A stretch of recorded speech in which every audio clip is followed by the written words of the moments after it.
Hi, it's Keith Innovates here, and this is the third and final video explaining what mining actually is in a proof-of-work blockchain system.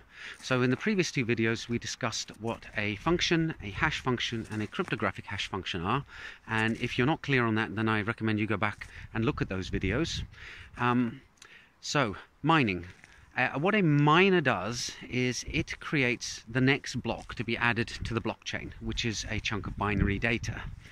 It then adds a piece of padding to that block called a nonce, which means number used only once, to create the full block. And then it runs that block through the cryptographic hash function that everybody on the blockchain has agreed to use for their proof of work. In Bitcoin, the function used is applying the SHA-256 hash twice.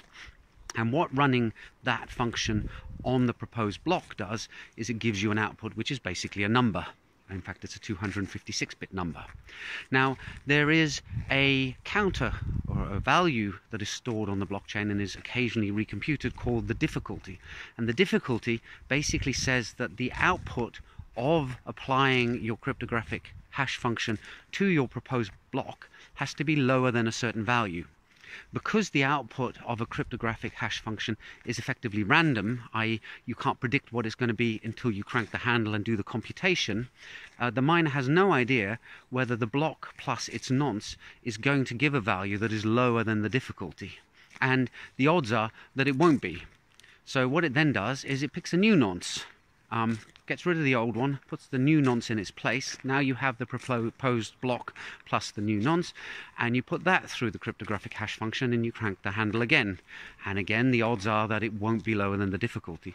And the miner just tries doing that again and again and again.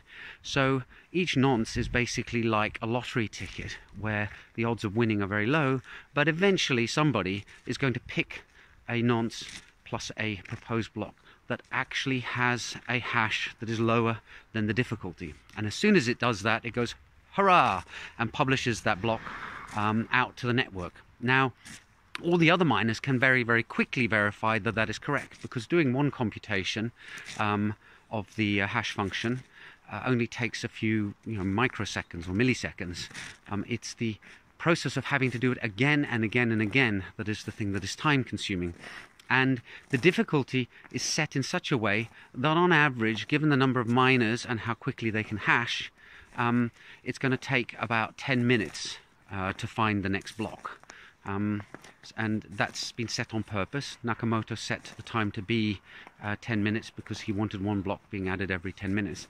And what the network also does is it looks at how long on average it's taken over the last can't remember the exact number of blocks, but over the last, say, week's worth of blocks to produce blocks.